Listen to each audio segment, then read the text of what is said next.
আমরা বলেছি এই সংবিধানের সংস্কার চাই, কখনো বলিনি যে এই সংবিধানকে ছুঁড়ে ফেলে দিতে চাই, আমরা কখনো বলিনি। কিন্তু আমাদের নামে মিথ্যা অভিযোগটা হলো আমরা নাকি বলেছি।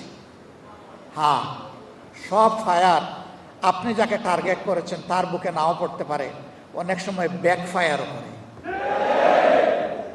এটি ব্যাকফায়ার করেছে, করে নাই? আমি সম্মান রেখে বলতে চাই, এই সংবিধানের দোহাই দিয়ে যে অপশাসন, যে দুঃশাসন, যে ফেসিবাদ কায়েম হয়েছিল, এর বিরুদ্ধে ফুঁসে উঠতে গিয়ে সর্বপ্রথম বিএনপি নেতা, সিনিয়র নেতা, তিনি ছিলেন স্থায়ী কমিটির সদস্য, সাবেক মন্ত্রী জনাব M.K. আনোয়ার এই কথাটা জাতীয় প্রেস ক্লাবে বলেছিলেন। তিনি বলেছিলেন এই সরকার, ফ্যাসিবাদী সরকার পরিবর্তন হলে এই সংবিধানকে আমরা ডাস্টবিনে ছুঁড়ে ফেলে দেব। তারপরে আপনারা দেখেছেন বেগম খালেদা জিয়া নিজেই বলেছেন জনগণের সরকার প্রতিষ্ঠিত হলে এই সংবিধানকে ছুঁড়ে ফেলে দেওয়া হবে। সংসদে এই কথা বলে যিনি আমাদেরকে লজ্জা দিতে চেয়েছিলেন তিনি বুঝেন নাই জনগণ জাগ্রত এবং ব্যাকফায়ার। তিনি নিজেও কিন্তু এই কথাটা বলেছেন, আমরা তো বলিনি। এগুলা দিয়ে জনগণকে বিভ্রান্ত করা যাবে না। আমরা কথা বলি দায় এবং দরদ নিয়ে, আমরা কথা বলি দেশপ্রেম নিয়ে।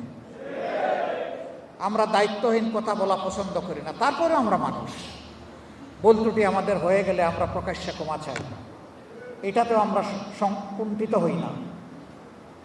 সম্মানিত বন্ধুগণ, আমি মহান আল্লাহর দরবারে তৌফিক চাই, ন্যায্যতার ভিত্তিতে, ন্যায়ের উপর, সত্যের উপর, ইমানের উপর, দেশপ্রেমের উপর, জনগণের অধিকার আদায়ের রাস্তার উপর আল্লাহ যেন আমাদেরকে অটল থাকার তৌফিক দান করেন। আমরা আগেও অন্যায়ের সাথে কোনো কম্প্রোমাইজ করি নাই, এখনো কোনো অন্যায়ের সাথে কম্প্রোমাইজ করব না। সরকার যদি ভালো কাজের উদ্যোগ নেয় সমর্থন দিব, সহযোগিতা করব।